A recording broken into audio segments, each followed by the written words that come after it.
আজকে আমি আপনাদের সাথে ডিমের একদম নতুন একটি রেসিপি শেয়ার করব। হাতে মাত্র 10 মিনিট সময় থাকলেই এই রেসিপিটি তৈরি করে ফেলতে পারবেন। দুপুরের লাঞ্চ বা রাতের ডিনারে খুব কম সময় হাতে থাকলেই কিন্তু ডিমের এই রেসিপিটা আপনারা তৈরি করে ফেলতে পারবেন। আশা করছি ডিমের এই রেসিপিটা আপনাদের খুব ভালো লাগবে আর অনেক কাজে আসবে। আচ্ছা, কথা না বাড়িয়ে চলুন শুরু করা যাক। এখানে মাত্র 2টা ডিম দিয়ে আমি তৈরি করে দেখাবো। বাড়িতে 4 জন থেকে 5 জন সদস্য হলেও কিন্তু এটা ফুল পেট খেয়ে ফেলতে পারবে। আচ্ছা, এখানে আমি প্রথমে ডিমগুলো ভেঙে নিয়েছি। এর ভেতরে দিয়েছি হচ্ছে লবণ, পেঁয়াজ কুচি আর মরিচ কুচি। এগুলো দিয়ে আমি খুব ভালোভাবে এটা একটু ঘুরিয়ে নেব। আপনারা চাইলে মরিচ এবং পেঁয়াজ হাত দিয়ে চটকে তার ভেতর ডিম ভেঙে দিতে পারেন। এখন আমি একটা ফ্রাই প্যানে তেল নিয়ে নিয়েছি এবং ডিমগুলো আমি ভালো করে ভেজে নেব। প্রথমে আমি ডিম দিয়ে দিচ্ছি, যেহেতু 2টা ডিম আছে তো আমি দুইটাই আমি বানিয়ে নেব এখানে। তো প্রথমে ডিমটা দিয়ে আমি এটা ভালো করে ভাঁজ দিয়ে দিয়ে এটা হচ্ছে ভেজে নিতে হবে। আপনারা চাইলে কিন্তু এখানে পেঁয়াজের পরিমাণটা একটু বাড়িয়ে দিতে পারেন, তাহলে খেতে অনেক বেশি ভালো লাগবে। তবে আমার বাড়িতে পেঁয়াজ দিলে খুব একটা বেশি পছন্দ করে না, যে কারণে আমি পেঁয়াজটা একটু কম দিয়েছি। তবে যদি হাতে সেটুকু সময়ও না থাকে তাহলে কিন্তু আপনারা শুধু লবণ দিয়েও এটা ভেজে নিতে পারেন, তাতেও কিন্তু খেতে অনেক বেশি মজার হয়। অবশ্যই চেষ্টা করবেন লবণটা যাতে একটু চড়া হয়। আচ্ছা, প্রথমে আমি এখানে যে আলুগুলো নিয়েছি এগুলো কিন্তু সেদ্ধ করে নিয়েছি।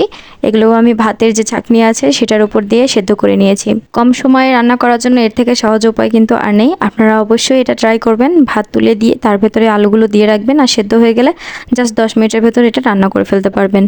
আমি আলুগুলো ছিলে নিয়েছি এবং টুকরো টুকরো করে কেটে নিয়েছি। এগুলো কিন্তু সেদ্ধ করা আলু, আমি সামান্য একটু তেলে ভেজে নিচ্ছি। এভাবে ভেজে নিলে খেতে অনেক বেশি মজা হয় আর তরকারির ভেতরে গলে যায় না। এখন ফ্রাই প্যানে সামান্য তেল দিয়ে এর ভেতরে আমি পেঁয়াজ এবং মরিচ কুচি দিয়ে দিয়েছি এবং লাল লাল হয়ে আসা পর্যন্ত সামান্য একটু ভেজে নেব। অনেক বেশি কড়া করে ভেজে নেওয়ার প্রয়োজন নেই। তারপর আমি ভেতরে গোটা জিরাটা কিন্তু দিয়েছি আমি এখানে, দিয়ে একটু লাল লাল করে ভেজে আমি ভেতরে পানি দিয়ে দেবো। এখন প্রয়োজনে যে মশলাগুলো আছে সেগুলো দেবো। এখানে 1 চামচ লবণ, 1 চামচ মরিচের গুঁড়া, 1/2 চামচ হলুদের গুঁড়া, 1/2 চামচ জিরা গুঁড়া। তারপর আমি এখানে এলাচ দিয়েছি এবং 2টা দারুচিনি দিয়েছি আর একটা তেজপাতা দিয়েছি। এরপর দিয়েছি হচ্ছে 1/2 চামচ আদা বাটা আর 2 চামচ রসুন বাটা।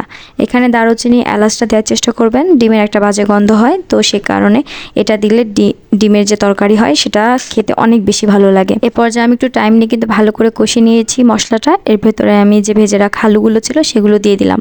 এখানে যেহেতু আলুগুলো সেদ্ধ করা, ডিমগুলো ভেজে নেওয়া, তরকারিটা রান্না করতে কিন্তু একদমই সময় লাগবে না। আমি জাস্ট এই আলুগুলো একটু ভালো করে কষিয়ে নিচ্ছি। এখন দেখতে পাচ্ছেন একদম পানিটা শুকিয়ে এসেছে এবং আলুর গায়ে মাখা মাখা হয়ে গেছে। এই পর্যায়ে আমি পানি দিয়ে দেবো। পর্যায়ে তরকারি থেকে খুব সুন্দর একটা ফ্লেভার বের হবে। অবশ্যই আমার দেখানো সকল পদ্ধতি ফলো করবেন, তাহলে কিন্তু আপনাদের রেসিপিটা একদম পারফেক্ট হবে। এরপর আমি যে ডিমগুলো আছে সেগুলো সাইজ করে কেটে নিয়েছি। আপনারা যে যেরকমভাবে খেতে ইচ্ছে করেন চাইলে কেউ গোটাটাও দিয়ে দিতে পারেন। তো আমি এখানে ছোটো ছোটো পিস করে দিয়ে দিচ্ছি।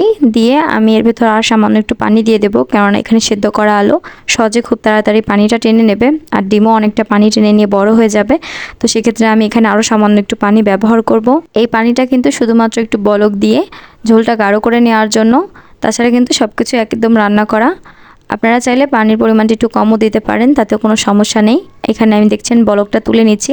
বলক তুলে নেওয়ার পর 4-5 মিনিটের মতো আমি এটা জ্বালিয়ে নেব, তাহলে ঝোলটা একদম গাঢ় হয়ে আসবে। যদি প্রথমে আপনারা আলুগুলো সেদ্ধ করে নিতে পারেন তাহলে কিন্তু এই রেসিপিটা তৈরি করতে একদমই সময় লাগে না, একদম ঝটপটভাবে এটা তৈরি করে নেওয়া যায়। এই রেসিপিটা খেতে কিন্তু অনেক বেশি মজা হয়, গরম ভাতের সাথে কিন্তু একদমই জমে যায়। পর্যায়ে কিন্তু আমার বলক করা হয়ে গেছে, আমি ঢাকনাটা দিয়ে চুলাটা বন্ধ করে দেবো। আমি 10 মিনিট পরে দেখিয়ে দিচ্ছি। দেখতে পাচ্ছেন ঝোলটা এতটা পরিমাণ সুন্দর হয়েছে, মনে হচ্ছে যে কোনো মাংস রান্না করেছি আমি, কিন্তু আসলে কিন্তু মাংস রান্না করিনি, ডিম রান্না করেছি। ডিম আলুর রেসিপি তো অনেকভাবে খেয়েছেন, এভাবে একবার ট্রাই করে দেখবেন, আসলেও টেস্টটা অনেক বেশি আপনাদের পছন্দ হবে। আশা করছি আজকের রেসিপিটা আপনাদের অনেক ভালো লেগেছে। যদি ভালো লেগে থাকে তাহলে অবশ্যই একটা লাইক দিতে ভুলবেন না, আর যদি কিছু জানার থাকে অবশ্যই একটা কমেন্ট করতে পারেন, আর চ্যানেলটি ভালো লাগলে সাবস্ক্রাইব করতে ভুলবেন না।